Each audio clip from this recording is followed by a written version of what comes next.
There is a collaboration problem within the ocean conservation field, and we're going to talk about it on today's episode of the How to Protect the Ocean podcast. We have Bart Oor, who is the new founder of Balean, which is a platform that helps individuals that have ocean missions have that support and get that funding to push their ocean missions even further and get to that next level. We're going to talk about how this founding came, how Balean came to be, how he went from an engineer to a founder of an ocean conservation organization. We're going to talk about how our collaboration has been so helpful and what makes a good collaboration for ocean conservation. On this episode, let's start the show.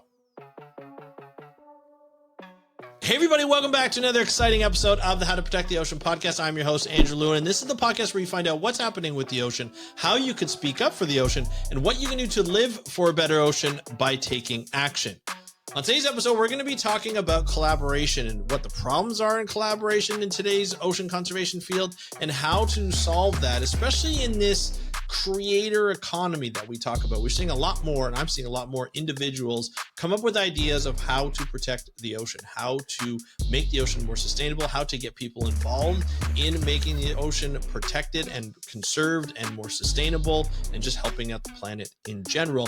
But there's a lot of problems with that because you're individual. You don't have necessarily a huge platform like some of the larger organizations do. And a lot of the times you get left out of the funding because you're not part of a large organization, which makes it really hard to collaborate. So we're going to talk about collaborations in this episode. We're going to talk about a lot of things, and I'm going to introduce my guest in just a second. But before we do, if you are interested in protecting the ocean, I want you to consider joining the Undertow. The Undertow is a platform, another platform where you can be part of a community, where not only are you going to be able to support wave makers, but you can also be guided to taking ocean action, whether it be through buying specific products that we vet to make sure that they're good for you, or that you're just talking about the ocean in general and learning more about the ocean. No algorithms from a social media platform. This is all ocean all the time.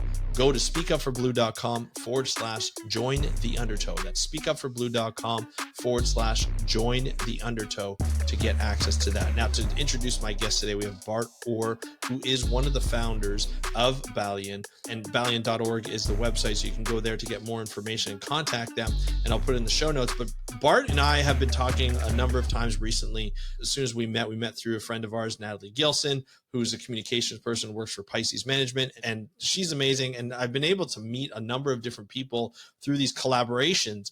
And we decided to collaborate on through some podcasting and to be able to talk about Balean, to be able to talk about what makes a good collaboration and how to elevate individuals who want to work within the ocean conservation field, may not have that traditional background of ocean science or being a marine biologist or ocean conservationist, but want to help out regardless and have various creative ways of doing so, whether it be through business, whether it be through art, whether it be through a number of different avenues, science, and we want to be able to get them to the next level. And so Balean is one of those platforms that's working to do that, and it's a great platform, and it's going to become a bigger platform as it grows. So I want to have Bart on to talk about what makes a good collaboration. So we talk about the current problems and some of the solutions that we suggest throughout this collaboration. So if you're an individual who's looking to up their game in terms of ocean conservation, this is the episode for you. And if you're an individual who's struggling with collaborations in the past, this might be good for you to be able to listen to. So here's the interview with Bart. Enjoy, and I'll talk to you after. Hey, Bart, welcome to the How to Protect the Ocean podcast. Are you ready to talk about collaboration in ocean conservation? Yes, sir. Yes, I am. Yeah. Let's collaborate, right? Absolutely. This is a collaboration, which we'll find out more about in a few minutes. And Bart and I, we've met through a good friend of ours, Natalie Gilson, and we've been kind of talking on and off for a bit over the last couple of months, working together, discussing ocean conservation and what's needed. And we're going to talk about your platform, Balean, and we're going to talk about you and everything that has to go with collaboration in ocean conservation, because that's something that one is an important thing to do Mhm. to get projects, moving forward, to get action done. We see collaboration on all different levels, from government level all the way to individual level. And so we wanted to talk about some of the problems that we've seen and how to get those solutions going, to solve those problems. So we're going to talk about a lot of things. And to be honest, Bart, I have a feeling this is going to be the beginning of a long conversation that's going to happen over a number of episodes. Sure. So I'm Yeah. already inviting you back because I know this is going to be a lot of fun. But it's going to be like a conversation and less of an interview, but more of a conversation. And I can't wait to get into it. But before we do, Bart, why don't you just let us know who you are and what you do? Yeah, sure. Yeah. Wow. And then we still need to start, right? And already paving the road for the next steps. Yeah. Look, Bart Oor. I am by training. I'm a mechanical engineer. I have my business background, and but I'm absolutely intrigued by sustainability in general. And yeah, a couple of years back, I got into this thing called ocean and ocean conservation, ocean sustainability, and that's where things took off. And I found out I have a new career, in almost like a new purpose, right? Um, yeah. So what is important to me is that if you consider how we look at the earth, and how we deal and live our everyday life, I became absolutely fascinated by the fact how this the largest ecosystem on the planet has always been there for millions of years, and Mm, it's keeping it's still there. It's taking care of us, and we are barely aware of that, right? As humanity, and that's thought about. Okay, there's this big thing keeping us alive while we barely know. That's mm-hmm. fascinating. So let's explore that, right? And that's where my journey started. That's also one of the reasons why I decided, okay, let's go for it. And this is going to be my new purpose, my new future. And hence, here's Balean. And suddenly I'm an ocean entrepreneur now with my co-founder. Well, Yeah. I love that aspect. And coming from an engineering background, like, why has sustainability always been played such a big role? A Right. lot of engineers, engineering is such a just like ocean conservation, ocean science. It's such a huge field. You can specialize in a lot of different aspects of it. From oil and gas all the way to creating, the smallest of instruments that go into microchips, that are microchips that go into computers that power Yeah. some of the largest facilities in the world. So Sure. it's such a broad Oh, yeah. subject matter. But sustainability, although it is a niche kind of area within engineering, and sort of within the scope, how did you, like, where did that interest come from, and how have Ah, you been using that throughout your career? yeah. Well, for me, it's actually pretty simple. It starts with awareness for myself. I've been Mm, creating mostly consumer products, or tools and equipment, mechanical stuff. And uh, when you do that, you start to realize, okay, yeah, let's make it a bit better. Let's make it a better product, or how to make it more sustainable and with a smaller footprint. But after a while, you start to realize, okay, it's still shit that I'm putting into this new world, right? yeah. There's already so much. So I became fascinated about how can I lower my footprint, but you Hmm. cannot go below zero, right? Of Still course. a challenge, still a challenge. But if you get to zero, I started wondering, is there a possibility how you can make a positive impact with Hmm. with well, maybe not with stuff, but with the things that I want to do, eh? And that idea that kept me alive, and also awake in the evenings, right? But it was really there, and I started exploring things like, okay, seaweed, super interesting, right? Hmm. There's a big potential in how seaweed is a sustainable source for food and livelihoods Hmm. of people, and while in the ocean, it also does a great job in biodiversity. So, that's interesting. So let's go there, and just concepts like these that triggered me. And what can Hmm. I do, right? How can me and how can I contribute to that? How can my thoughts, my if I have them, how can all my skills contribute to this bigger picture? And how can I create something that is bigger than me alone? And that's where Right. collaboration starts. There is one of the things that I noticed when I explored this concept of seaweed and ocean conservation and the combination of the two, what really intrigued me is this is a new world. This is a new type of, it is a new sector where people Hmm. treat each other in a different way. Everybody is in there with a purpose. They're not there for money, right? These people, they are truly motivated. They are really there to make an impact on their own way, and this leverages this different type of collaboration than you would normally see in normally in my world from the industry, right? Where it's all about Yeah.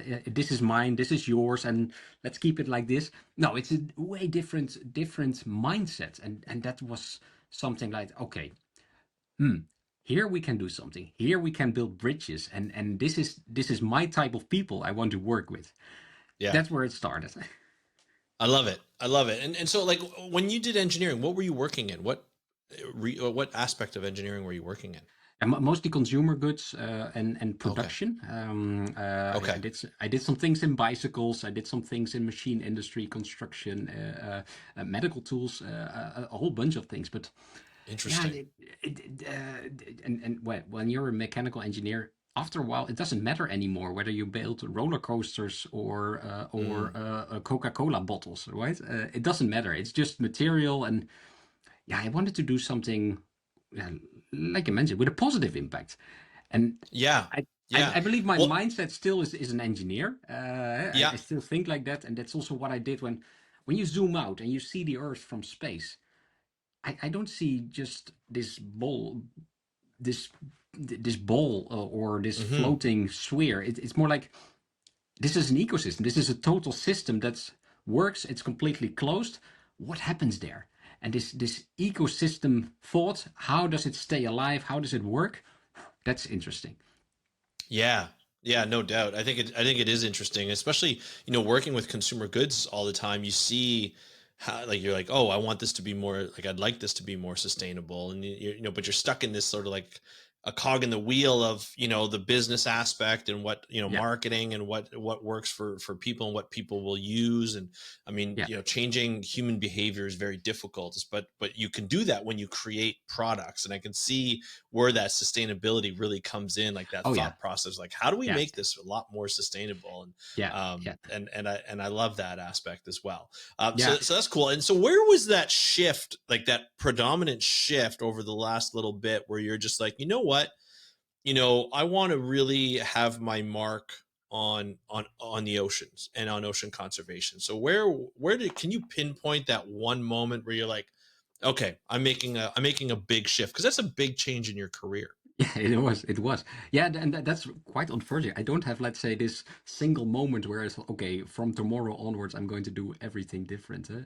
It was more Right. like a gradual shift. You get some. You're interested in something. You learn more. I had some conversations with a marine biologist. I remember very clearly, and she told me about how just whales, how they contribute to CO2 uptake, and okay, and this is just whales. Tell Yeah. me more, right? What's else? Yeah. And if the more you talk, the more you speak with experts, the more you start reading, you start listening to podcasts, you learn, you watch documentaries, and whether they are on National Geographic or Netflix, whatever, you start to search for information, and you want to know more, and yeah, this fascination that's unstoppable. And for me, it became Hmm. like a new passion. I wasn't like this 10 years ago, but now there's so much we need to do. And this is the beauty. There's also so much we can do. And that was different. There's a lot of documentaries, like I mentioned, or talks that you have about people saying like, this is not good. We have a problem, and things are not going in the right direction. And they are right. There are problems. But what triggers me, and maybe this is the engineer taking over, I see opportunities, right? Consider this example of these whales, right? There's now roughly 20% of the original whale population still left, Hmm. and they take with will activity, that they only have like they already have 4 ways of carbon sequestering, 4 ways, and their will activity is like 1% of global carbon uptake with their Hmm. activity alone. Imagine we just restored back to original populations, Yeah. then you go from 1 to 5%. Hmm. That's big, right? That's a big difference, and a Oof. lot of big animals around. Yes, yes, yes, yes. That, yeah, and it was like that. So it's just a matter of, okay, we bring it back to how it was, and we save what we had. We save ourselves, right? So for me, it's more about the potential and how we can leverage that, rather Hmm. than how all about how much of a threat we have. Huh? And it is there, but I see the opportunities. Yeah, no, definitely. And so, in comes, Balian, which you co-founded. Um, how did that all that come about? Like, Yeah. where did that vision come from, and then how did you take that vision, from an engineering perspective, the engineering mind, and then bring about being like, okay, like this Yeah. is Yeah. this is what Yeah. we're gonna do. Well, when you decide, okay, I want to do something different, I want to do something with the oceans, you start thinking about, okay, where can I contribute? Yeah. Who should I talk to? Hey, I'm here. I want to help. And I started noticing, okay, there's a lot of people already doing amazing stuff, and I would love to help them. There is so much we can do. Oh, yeah, these guys are doing coral reef restorations. Here they are doing kelp forest reforesting. There's another place where they work on, well, you name it. There's so much, but I noticed that, okay, it's pretty challenging for a non-scientist like me, or someone who doesn't come from conservation, or has Hmm. well, has been a banker for 30 years or whatever, and comes in with a lot of money. It's very challenging to make this change to this new sector. So I did some volunteering. I talked to people. I did my part in the best way I could. Hmm. But there was one thing that I noticed, and this was also the reason why I could not change. It was not just a job change where you go from one company to the other. I really needed to change my mindset in how can I gradually make this change to a new career, to new purpose. And for me, the trigger came into, okay, if there's one problem that all these organizations, all these people, and there are literally 10,000 of these organizations, millions of people working on ocean impact every day. If there's one thing that's blocking them, it is funding, awareness, visibility. Maybe I should do that, right? If there is a big problem for all these organizations, all these impact organizations that I can remove, improve, and help them with, then I can make an impact that is far Hmm. beyond who am I on my own. And that's where Balean started. Yeah. I love that. I think it's such a hard thing to conceptualize right off the bat, right? And then I think also it's a hard thing to try and say, like, who do you work with at the beginning? I mean, there's so many people that are working within ocean conservation. It's like, how do you support the people Yeah, that Balian's going to support? And I think that's the challenge, which we'll get into in a number of different sure. episodes here, because Yeah, I yeah, think I think that'll be always the question, and that's how we started to get to talk as well, to share our thoughts, and share our ideas, and where you're working with some great people like Natalie Gilson and stuff, to get the stories out and get Balian's story out, including yours and Sanders. And I think I think it's really great. But the big thing with the mission of Balian is collaboration, and that's what we're oh going yeah, to be talking about today. And so for you, when thinking about that mission, both of you, how did collaboration become that much of a key aspect in your mission? yeah, yeah. Well, it started actually already with my co-founder, right? We're Hmm. neighbors. We're neighbors, so we speak to each other already quite some time. And and then you I realize, forgot that. I didn't realize that. I forgot you guys were like neighbors. That's hilarious. yeah, sometimes you search for like-minded people all around the Yeah. world, and you speak to people that are literally on the other side of the ocean. Hey, do you want to work with me? And I Right. have this idea. But there's always something in the way, right? I just got into a new job. Maybe not. I just got Of married. course. Don't have the money, whatever. And then it turns out he was living on the other side of the street, right? Here's my neighbor Sander. So this was already where the collaboration started. I started to notice that if you just express your passion or what you want to do, explain why you want to do it, there are a lot of people around you who have something similar, maybe on a small burner on the back of their head, but Hmm. a lot of people really want to make an impact, and that's something that was also for us. We started from scratch. This was super important. If you speak with people and all openness and transparency, and we don't do secrets. There's no need for secrets. If you speak about what you want to achieve, what you can achieve, but you cannot do it alone.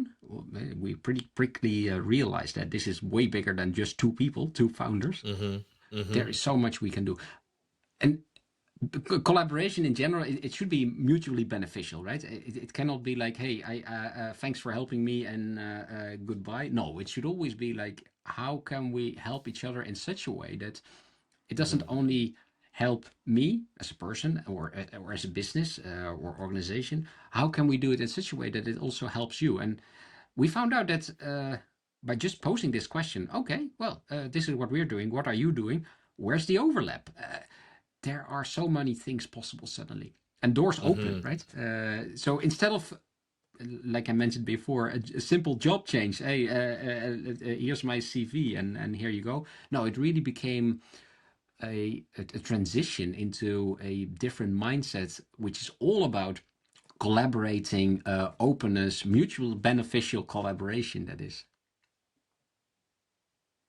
Yeah, and I think that's really important to have that mutual collaboration, even just with your co-founder and your neighbor, which is great. Now, how do you like when you stepping into the ocean conservation industry or the field? You're coming in with a brand new lens.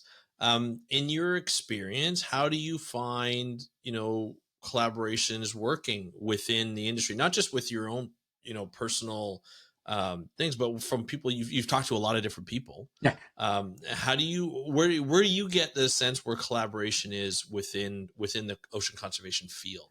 Yeah. Well, the first thing that I noticed is that it's very interconnected, right? Hmm. You rarely find a person who is only bound to one organization. They typically do things for this organization. They also help there. And while doing that, they have a hobby, which is also related to ocean conservation Right. in a way. So it's very interconnected. If you speak to one, you automatically speak to three, four, or even five people at the same time. And So true. so networking became a very different way compared to the traditional industry where I've been in. It's very much on one-on-one contact, and then maybe you can ask Hmm. this person to, yeah. Do you also have a colleague, or can you let me speak to your manager? Hmm. It goes step by step. Ocean sector, ocean conservation and restoration, that's different. If you notice there is a shared passion, people will also say, oh, wow, that's great. I know what you need. I know what you want to do. And you should Hmm. definitely talk to this guy. And by the way, I just wrote him or her an email. And it goes in a very different way. This networking and collaborative networking, that's super powerful. Yeah, yeah, no, I agree, and I think especially when you first start out and you're starting to make these connections, and the networking becomes a big thing. And I mean, it worked for me too from this Mm. podcast Ah, standpoint. When I okay. started interviewing people, back in 2014 for this podcast, which I launched in 2015. I started to, interview people, and then they'd be like, at first, I didn't like, I knew a good number of people within the field. And so I started off with them, of course. And then they enjoyed it. we had a good time talking, and says, oh, you know who you should interview? You should interview this person. Yeah. They're working on such and such topic. Oh, okay, cool. Let's talk that. I remember I did an interview on marine mammals and whales, and I contacted one person who I knew, and I said, hey, we did this interview, and at the end of the interview, I started to ask a little bit about, it was when Blackfish Yeah. got released, the documentary about Okay. Tilikum, the orca, and the captive orca, and changed the captive orca industry. And I said, yeah, do you know much about that movie, and like what science went in and stuff like that? So it looks like it's having a big impact. He goes, oh no, you should talk to my wife. She's the orca biologist, and she did a lot of the science and Yeah. made sure that she checked the science for it. So then I got to talk to her, and that was one of my biggest episodes to this date on the podcast. And Yeah. it's interesting, like how once you show, like once you start to talk to people and show what you're doing, and they genuinely understand what you're doing and feel the love of what you're doing, how they will pass it on and get you to talk to other people to help you out, right? And I think that takes a lot from yourself to be able to go and talk to people. And I tell this to people who are looking for jobs all the time in the industry. I'm like, the biggest thing is start talking to people. If you can't afford to go to a conference, go on LinkedIn, start messaging people, start, have one-on-one coffees virtually with them. There's so many ways you can connect with people these days. It makes it a lot easier than when I was first starting. But that networking is really interesting. I feel though, when people start working together or start talking about working together, that's when collaboration really becomes important. And I find that's where we really find out where the problems are in collaboration. Have you come across, you don't have to name any names or anything, have you come across instances where, or even heard of instances where collaboration wasn't really working the way you thought it would be working, even between two different organizations or whatever? Yeah, well, we all have our own stories, right? We met also through networking, and that was super powerful, super nice. And now we're suddenly talking to each other in this podcast, right? But of course, to me, there's a few things that are important. The first is timing. You need to speak to someone who just happens to have have the time, and have this thought, this comparable thought at the same time. And sometimes you simply cannot convince a person to do the same, right? It doesn't always work like that. I mentioned about this small thought in the back of the mind of the people about ocean conservation or sustainability in general. Some people just have a very small burner, others have a big fire, right? And that needs to be a little bit of coincidence. Sometimes you can feel it, like, whoa, hold on. I hear, or you sense from a person in a conversation, and this goes very well with a glass of beer in a cafe. This person has this same sense of, I can do better, I can do more. And that's the sweet spot, right? If you know, hey, hold on. What you're now telling me, I recognize what you're saying. And I've been through that. I am going through that at this very moment. And then you want to explore this together. We have shared passion. That's a sweet spot. And of course, it also happens the other way around, right? If you have conversations with a friend, even if they're very close to you, it can sometimes mean that this person doesn't feel the connect, or doesn't care about it as much as you do. Coincidence. Yeah. But on a more professional, sorry, please go ahead. No, go ahead. Continue. Go ahead. Yeah. On a more professional level, it can also be sometimes like internal priorities and the industry in ocean conservation restoration. It's a lot of small initiatives, smaller individuals that sometimes do this besides their day-to-day job, right? That's amazing. So much energy and compassion, passion about what they want to achieve. And these are the people who have a really big and open mind about, oh yeah, sure, we should. They are truly motivated to make a change. While bigger organizations, there it's for some people it's just a job, while others are there for making an impact and purpose. And you also need to be a bit lucky. But I found out that especially these smaller initiatives, the things that are not super, super big yet. There's so much potential, so much innovation, knowledge, passion. I feel like they deserve to be successful, and Yeah. in a way sometimes I feel like that myself. I'm just starting this together with Sander, is in since October 24, pretty recently. So we're absolute beginners, so we also Yeah. need some leverage, or a runway to make this into a success. We cannot be big at the very beginning. So in my view, all the organizations, people, or institutes that are already big, in a way, it's also their responsibility to help the smaller ones, or the not yet Hmm. famous persons, right? And that's, yeah, that can be challenging. That can be challenging. I think it could be challenging, but I think it has the most potential, to be honest, like these individuals, because I think the times that we're in and the technology that we have, in that creator economy or that Yeah. influencer economy is becoming bigger and bigger and bigger. And Ah. from my experience, like when I grew up into the industry, I graduated my undergrad degree in 2001. So internet was still, it was becoming bigger and bigger, but social media was like, I think we had, what was it, MySpace, I think, was the Mm. biggest Yeah. social Yeah. media platform that was out there. And even then, that wasn't even that big at that point. But there was no Facebook, there was no YouTube at that point. And the people and the organizations who kind of ruled the roost were the big organizations, the WWF, the Oceanas, and they Mhm. did some phenomenal work, and they continue to do phenomenal work. But they were the machines that kept things going, and you either worked with them, or you didn't, or maybe you worked as like a consultant. So they'd get like a professor, or they'd get like somebody who was, had a lot of experience in the industry, and they were experts, and they would work with them, on a contract basis, and they would All have right. little contracts, or they would fund graduate work. And they did some amazing work. Like WWF funded my part of my graduate work on marine Yeah. protected areas, and it was wonderful to work. They were really great to work with. But then as people started to graduate and more people started to get into the field of marine science and ocean conservation, there was less and less funding available and more people around, and Mm. the funding continues to kind of decrease, it seems, or not increase at the way it should be. And there are more people starting more organizations. Some of those are getting bigger, other people are going in different routes, but we're seeing this increase of the individual, of the creator, and who Right. are, they might be undergraduates, they might be graduates, or they might be newly graduates, or they might be business people just like yourself and Sanders, who decide to say, you know what, like we're interested in the ocean and we need to help solve these problems.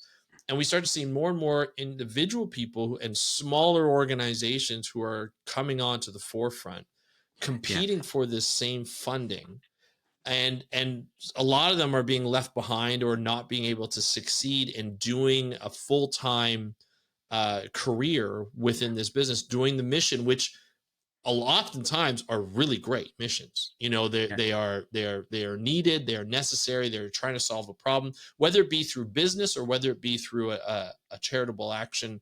All right. Those are separated, but they're all over the place, right? And Yeah. Yeah. so there is a need to be able to have an organization like Balean or like the Undertow to be able to support and help these individuals to be able to move forward by looking at different funding actions Oh and yeah. looking at different ways to Yeah. fund them, because Yeah. oftentimes they get left behind. This is where have the problem with, I feel like the major problem with the collaboration is, and I get it, like it's nobody's fault by any means.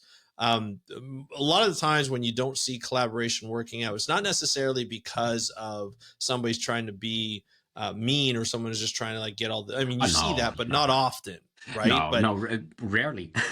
right. So I think it's just I think it's more of the fact that these organizations control the funding, they give out the funding, and they can only give out the funding to certain people. Yeah. It's who they know and stuff. But there's so many people that are growing and that are coming into this industry as individuals, that they need that extra support, because you never know the impact that these individuals will have on the world. You know what I mean? Like you never know who the next David Attenborough is, or you Yeah. never know who the next Sylvia Earle will be, Yeah.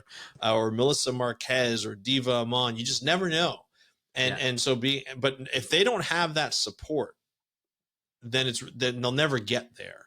And so No. that's where I think Balian becomes such an integral part of the system, is because you can provide that support not only from a monetary standpoint, from a funding standpoint, but from like an actual support of like Yeah, provide them but with a community and provide them with that, right? Like, what are yeah. your thoughts on that? But Balian is all about community visibility, awareness, and funding Right. is a very big obstacle. But also just consider funding, like you mentioned.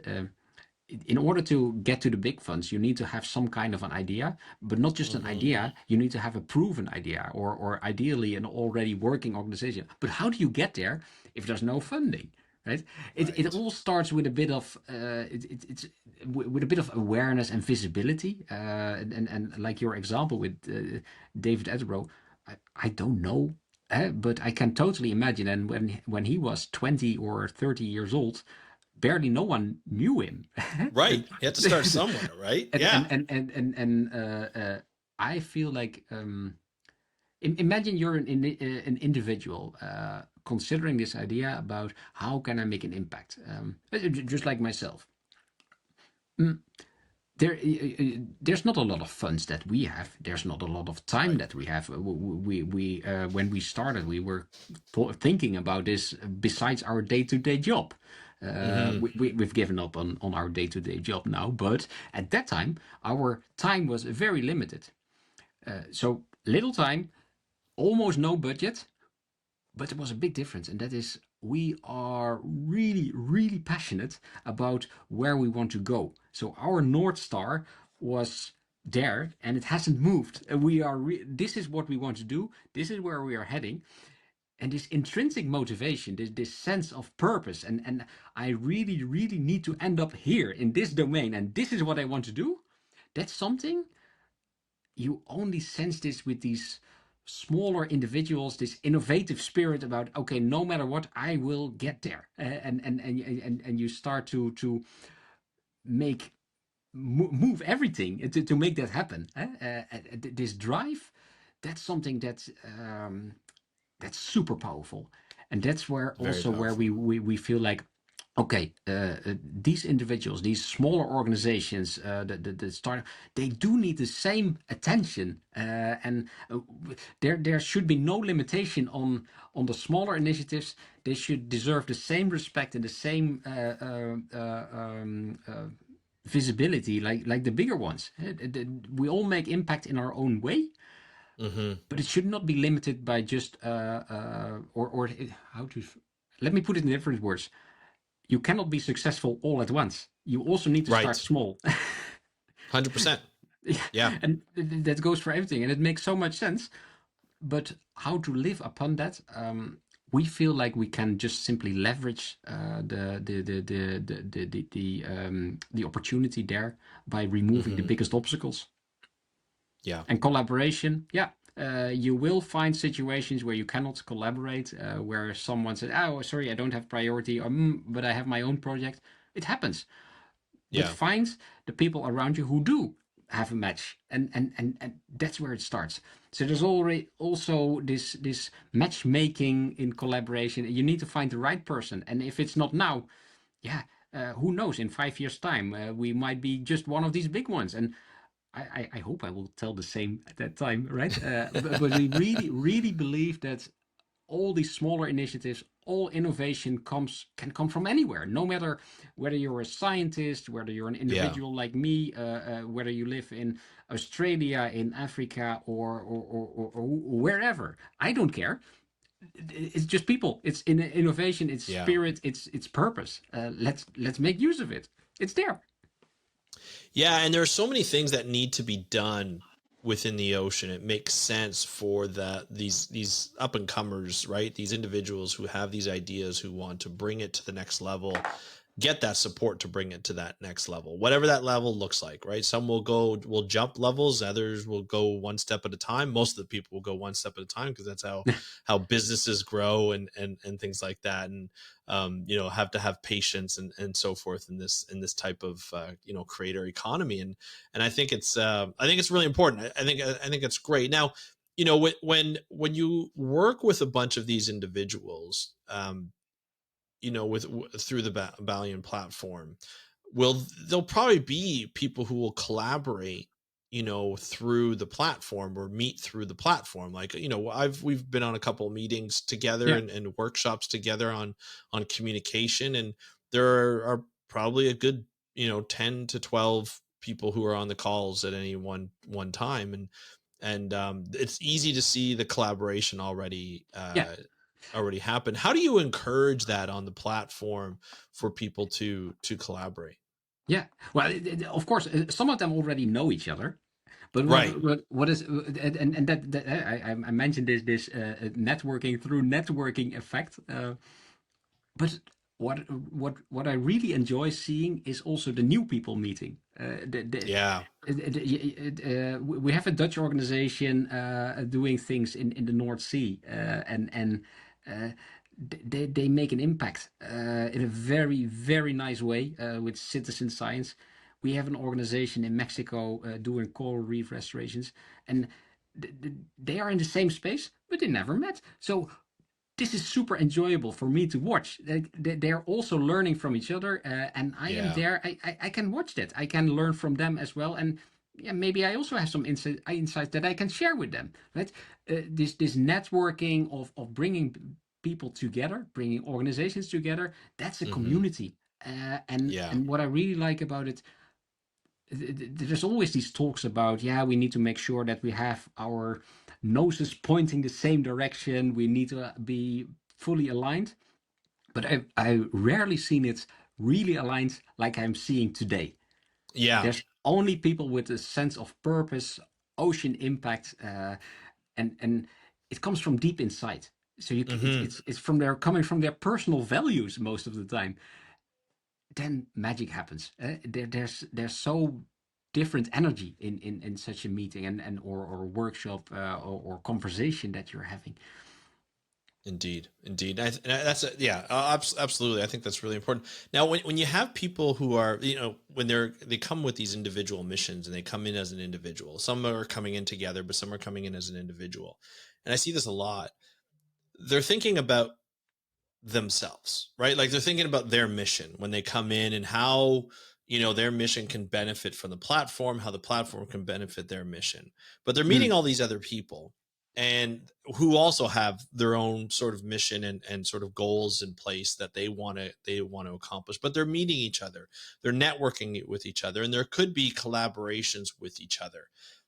What would your suggestion be to foster a good collaboration? Because I have a feeling in a lot of spaces, and this is not just in ocean conservation, but a lot of spaces, is we don't learn what a good collaboration entails, right? We don't learn how to collaborate with people. We just expect that people will be respectful of each of their own goals, and we try, like, you and I, when we got together, it's like, how can we benefit each other? Like this is a mm, collaboration. How do we make sure that each of us get value out of this relationship? And yeah, and and I've done this over a number of times, and we always define it together to make sure that we can see value in each other. For new people coming onto the Balean platform, what would your suggestions be to ensure that you get healthy collaborations where both yeah. parties benefit in some sort of way? Yeah. Well, yeah. In typical business, you will start pitching your idea and how important it is. But at Balen, we did it actually a bit different. We asked for, hey, what are you doing, and where are you Hmm. going? What do you like to achieve? And before you know it, you have an amazing conversation about this Yeah. enormous potential or innovation or opportunity that someone sees, which other Right. people have not seen. Oh wow, I like what you're doing. Do you want me to help you, right? Yeah. Happy to do.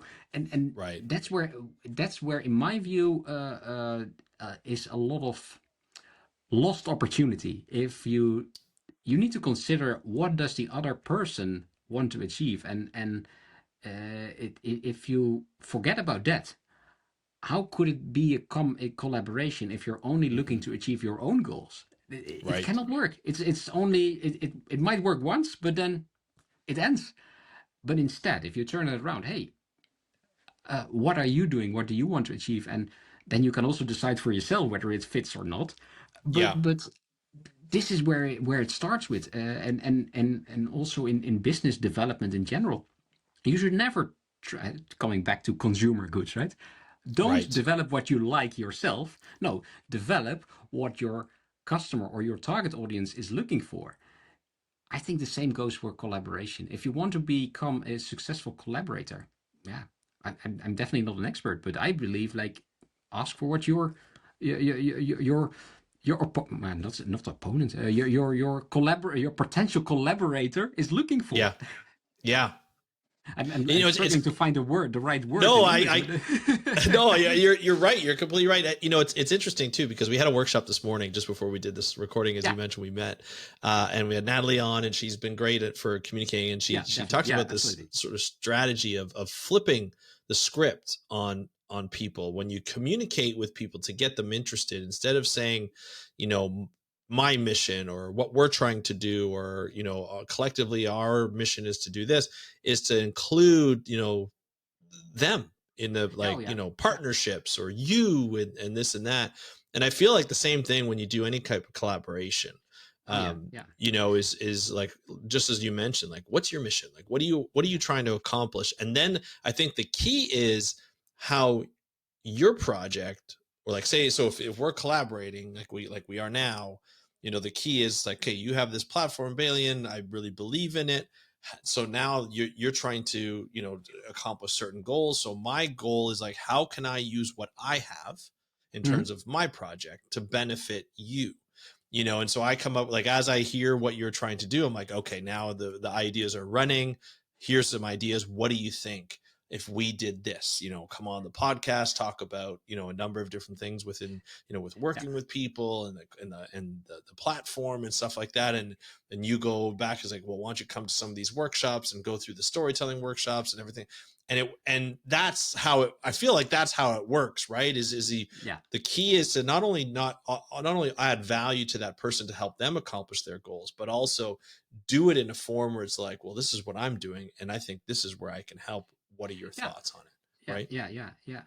Well, now that I'm thinking about it, you need to tell me how you did this. But now that I'm thinking about it, what one of the things that we drastically changed is we really made a careful decision to put everything we're doing out in the open.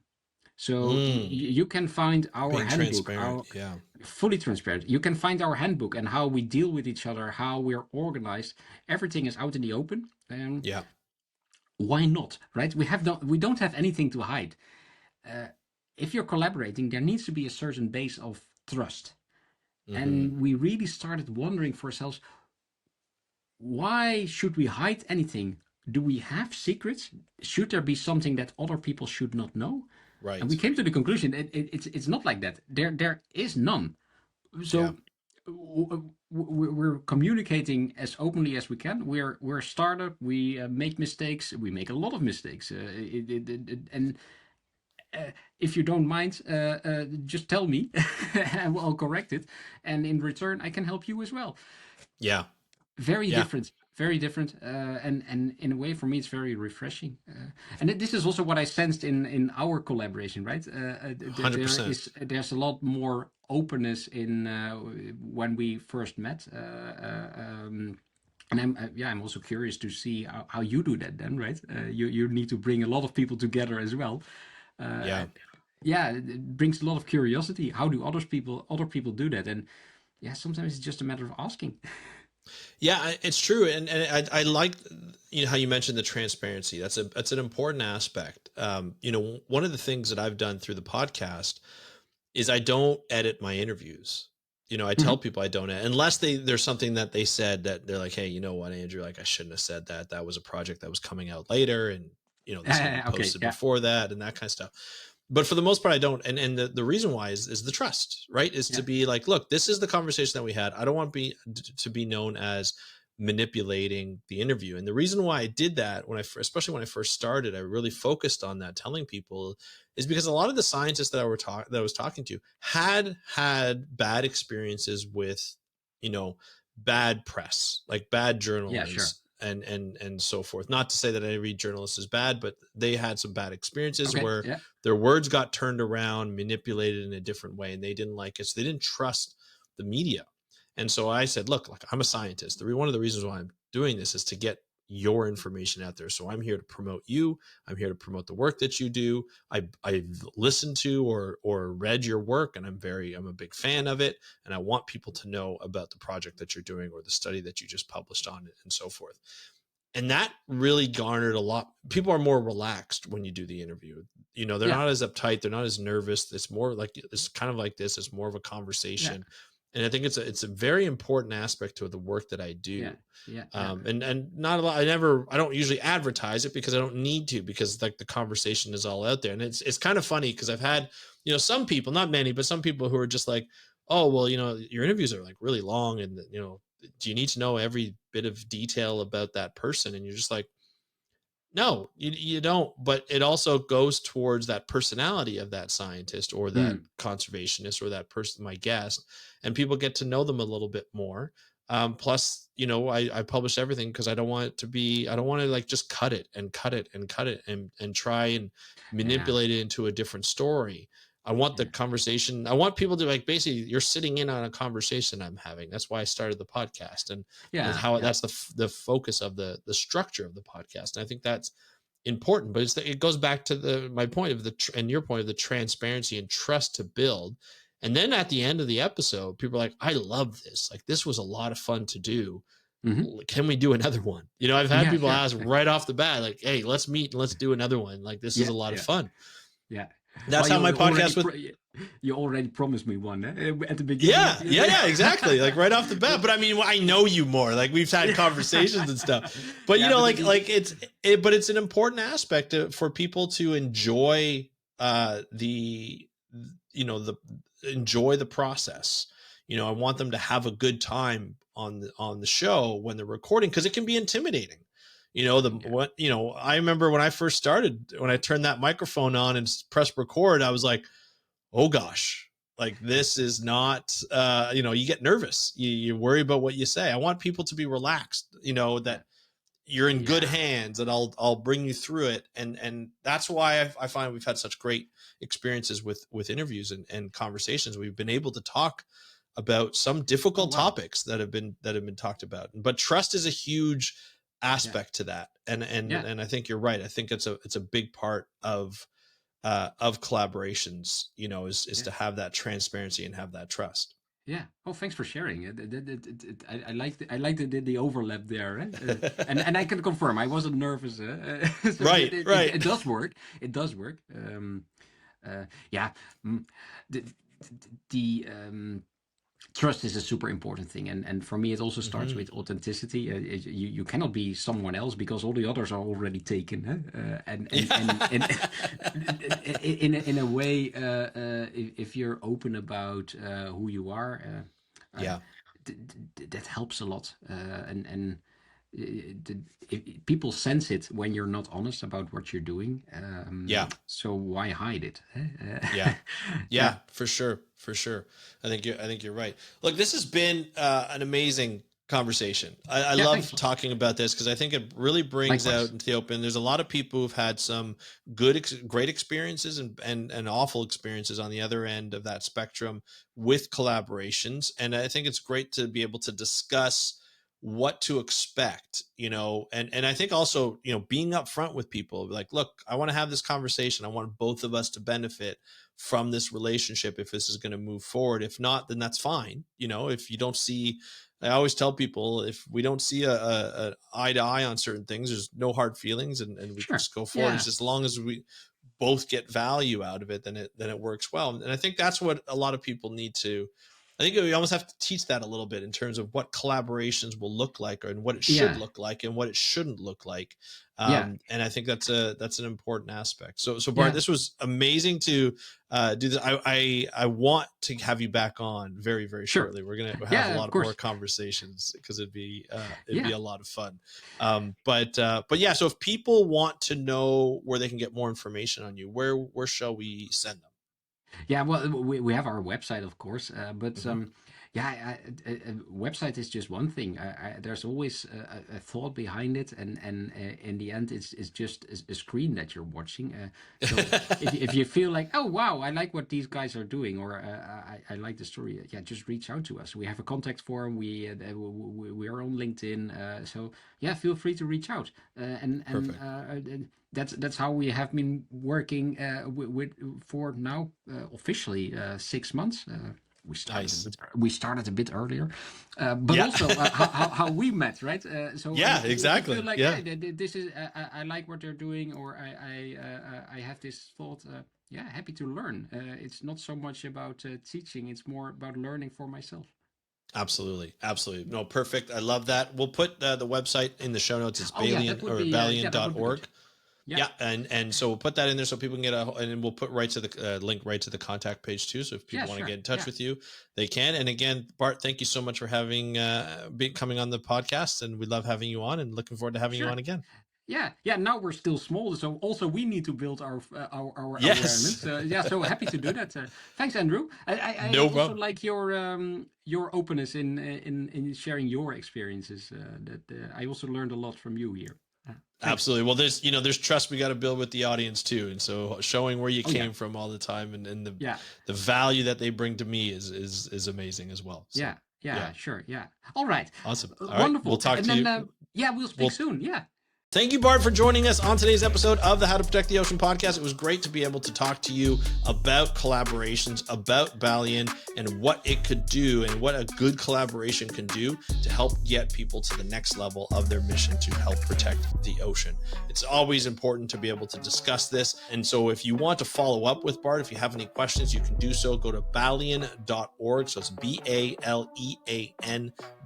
That's BALEAN.org. There will be a link in the show notes or in the description below if you're watching this on YouTube. Love to hear your comments. So if you want to put your comments down below or send me an email, go to speakupforbblue.com/contact and just fill out the form. But also, you'll see me in the Undertow in that community. You can go to speakupforbblue.com/join the Undertow to join that group, and you'll see a lot more of me in there. So I want to thank Bart, our guest. It's the first time, but not the last time he'll be on. And I want to thank him for being on. It was great to have him on and being so transparent and so collaborative. And I want to thank you, the listener, for listening to this episode of the How to Protect the Ocean podcast. I'm your host, Andrew Lewin, from the True North Strong and Free. Have a great day. We'll talk to you next time, and happy conservation.